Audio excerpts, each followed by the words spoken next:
hard to imagine life without Amazon.com. But Jeff Bezos, CEO of the secure online bookstore, Amazon.com, believes that the fear of cyberspace will subside as more people get online. Yet the founder and chief executive officer of the world's largest e-tailer, whose net sales surpassed $24.5 billion in 2009, is only 46 years old. And Amazon.com has only existed since 1995, making it even younger than the class of 2010. The moral of this story is that the right idea in the right hands at the right time can change the way we lead our lives. Jeff Bezos is here. He is the founder and CEO of Amazon.com, the country's largest online retailer. Why is he best? Because he doesn't pay himself at all? Or? He pays himself $82,000 a year in salary, and his average comp is $1.4 million, but most of that is the security. Bodyguards. My first guest is the founder of Amazon.com and the pioneer of online shopping. Having reinvented how we shop, he has now set his sights on transforming how we read. And ever since my daughter Alexis bought me his latest amazing invention, the Kindle, I am, for one, totally hooked. Please welcome Jeff Bezos. Welcome. My name is Jeff Bezos. I studied electrical engineering and computer science, graduated in 1986 from Princeton. And my current job, I'm the founder and CEO of Amazon.com. Amazon.com's website offers millions of books, music and movies, not to mention auto parts, toys, electronics, home furnishings, apparel, health and beauty aids, prescription drugs, and groceries. Consumers can also download books, games, MP3s, and films to their computers or handheld devices, such as Amazon's own portable reader, the Kindle. Amazon also offers services and products such as self-publishing, online advertising, a web store platform, and a co-branded credit card. The company's electronic reading device, the Kindle, has sold in the millions since its debut in 2007. Amazon recently announced that it is now selling more digital books and hardcover books for the first time in its history. Although sales of the Kindle continue to grow, the device faces increased competition from tablet computers such as the Apple iPad.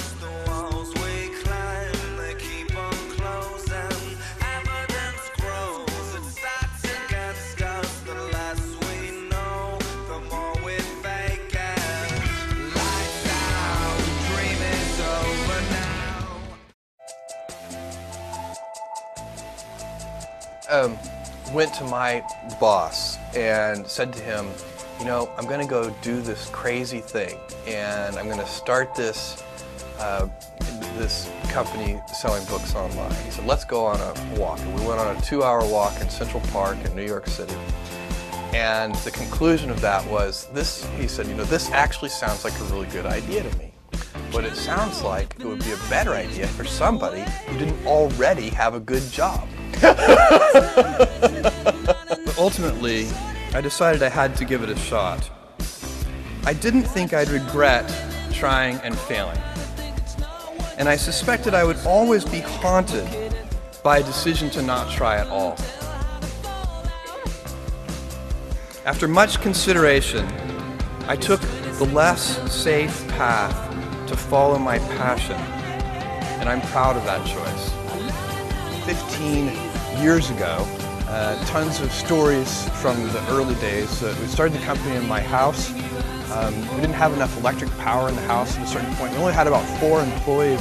We initially programmed a bell to ring every time we got an order, and I'm very pleased to say that within the first 30 days of doing business, that bell got annoying, so we had to turn it off.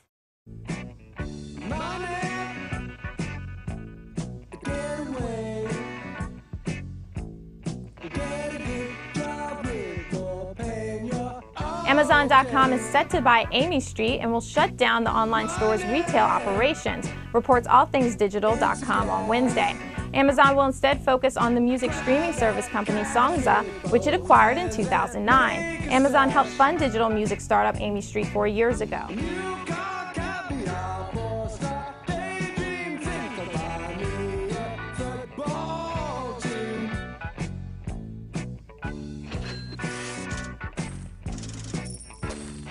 Amazon.com shares are up 1% in extended trading after the web retailer said it's buying Zappos.com in a deal worth about $850 million.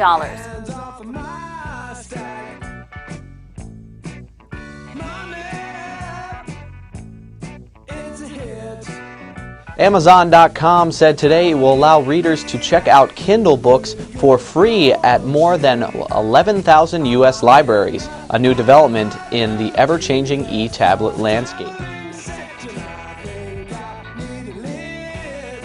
Amazon has acquired Love Film, which is Europe's version of Netflix. Love Film is a movie rental and streaming service.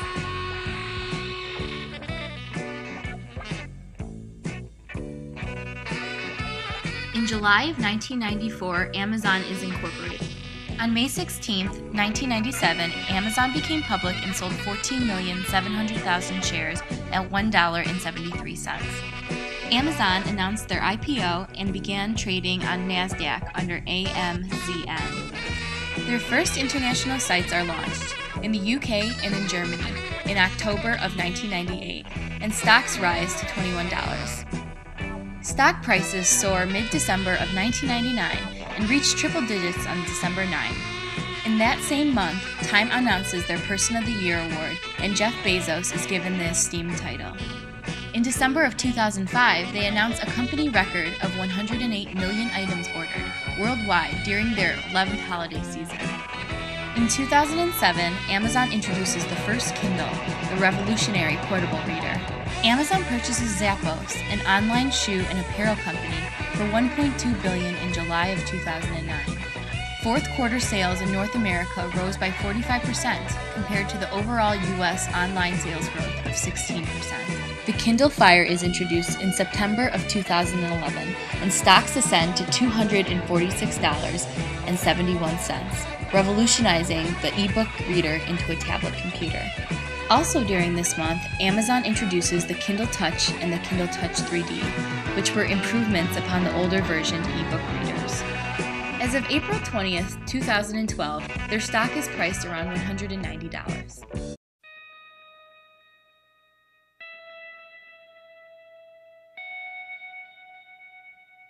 And when we talk about Earth's most customer-centric company, we have a similar idea in mind. We want other companies to look at Amazon and see us as a standard bearer for obsessive focus on the customer, as opposed to obsessive focus on the competitor. So that's one of the reasons we work on differentiated products. It's one of the reasons we take a long-term viewpoint on things. You can't really do the right thing for customers if you're short-term oriented. And if you're going to invent new things, you've also got to be able, and this goes along with long-term orientation, you've got to be willing to endure a lot of criticism. What I want is for people to feel like Amazon is the most reliable, that they have earned trust. Trust's hard-earned, easily lost. But we want to make hard promises.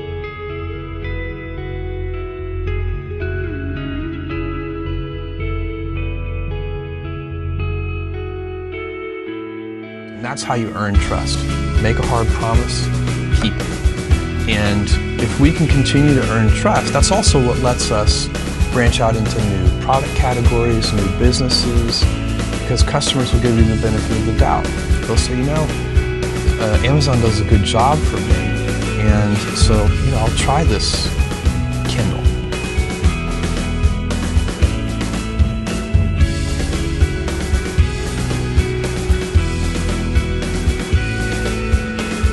You know, sometimes people think about business as it's kind of like a sporting event. There's a winner and a loser. It's not a zero-sum game. It usually isn't. I'm sure there are cases where, but most often, industries succeed. So I can tell you, I think e-commerce is succeeding. And the way we think about it, nobody else has to fail for us to do well. I think ebooks is like that.